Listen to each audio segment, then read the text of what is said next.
The last part of the discussion of floating point numbers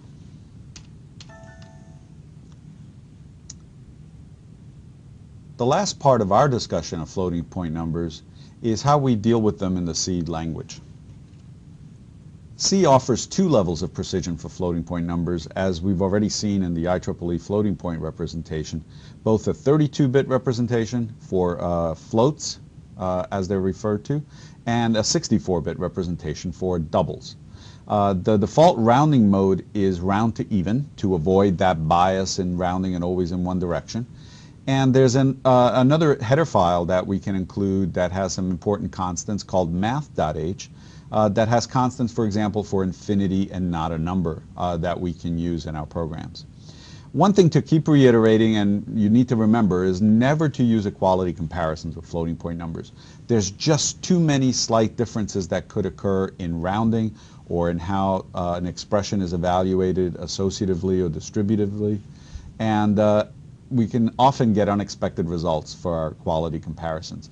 The best thing to do with floating point numbers is to avoid equality comparisons and always do a subtraction of the two values and then a test that those two that difference is small. Okay. Another thing we should talk about is casting in C. Unlike casting between signed and unsigned integers, in this case we do change the bit representation. So for example, when we want to go from an int to a float and cast an integer value into a floating point value, we actually have to normalize that integer value, right? Get its exponent, figure out its mantissa, and then represent that in the floating point notation. So that means that integer may in fact get rounded. However, overflow is not possible. Floating point numbers can represent much larger values than we can get to with our integer representation. Okay, when we go from int to double, we can actually get an exact conversion as long as the int is less than 53 bits. Because now in the double notation, the fractional part is 52 bits long, plus that one extra bit, that one point that sits in front of the mantissa. So we get 53-bit word size, and our integers, if they're 32 bits, can fit completely in that. So there's going to be exact conversion. If we have a 64-bit integer, we might have some rounding again. And of course, if we go from float to double, we also get an exact casting, because a float is 32 bits, a double is 64, and it has a larger fraction, a larger exponent field, so it can definitely handle any number that is in the float representation. In doing conversions of doubles or floats to integers, we have a couple of issues to think about. One is that the fractional part of the floating point number may be truncated, because as we adjust it to take into account the exponent, we may shift it in such a way to lose a few bits. By convention, we're going to always round these values towards 0 as we do the conversion. Another issue is when the double or float is bigger or smaller than we can actually represent in our integer notation.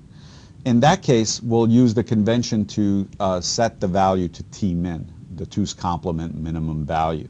And we'll probably also do that for things like not a number, or infinities and minus infinities. We might set to t-max and t-min, for example.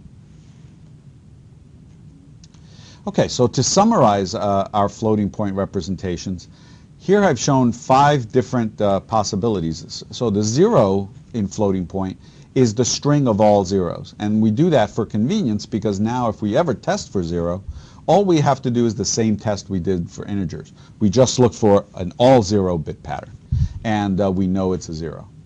Then we talked about normalized values, where the exponent is anywhere from 1 to 2 to the k minus 2, where k is the number of bits of the exponent. And the significand is 1 point m, where m is the mantissa, what's represented in that blue portion of the number. We also mentioned that we reserve the exponent of all 1s to represent positive and negative infinity. Okay, and we're actually going to put a further condition on that it's going to be all 1s and all 0s in the fractional part. So all 1s in the exponent, all 0s in the fractional part, and of course the sign can be positive or negative. For not a number, we actually have many possibilities. The exponent is still all ones, but now the fractional part is non-zero. That gives us many, many values possible for not a number. And in fact, these are used to signify different conditions under which the not a number arose. And finally, we have denormalized values where the exponent is 0, but we treat the significand a little differently, and you'll notice that in this case we'll put a 0 in front of it rather than our typical 1 for normalized values. And this is used to represent to more densely represent the values near 0. Okay, we're not going to talk about denormalized values here, but they are treated in more detail in the recommended text by Bryan and O'Halloran, if you want to learn more about that. Finally, we always have to remember that all these representations suffer from the problem that there's a fixed number of bits, and that means we can get overflow or underflow. In floating point, we also have to consider the fact that even simple fractions like 0.2 do not have an exact representation. In fact, it's a repeating representation that we have to truncate at some point and round. Okay? So we can lose precision. Unlike in ints, every operation gets a slightly wrong result that is rounded from the exact result. And these can pile up, and that's why we do that round to even, to make sure it doesn't go in one direction all the time. Okay. The other thing we need to remember is that we might get different results as we apply associativity and distributivity. Those operations, those laws do not apply in floating point numbers because of these inexact results to every operation.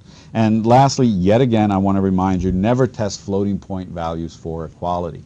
Okay, that can get you in a lot of trouble because of these rounding effects. All right, that concludes our discussion of number representations.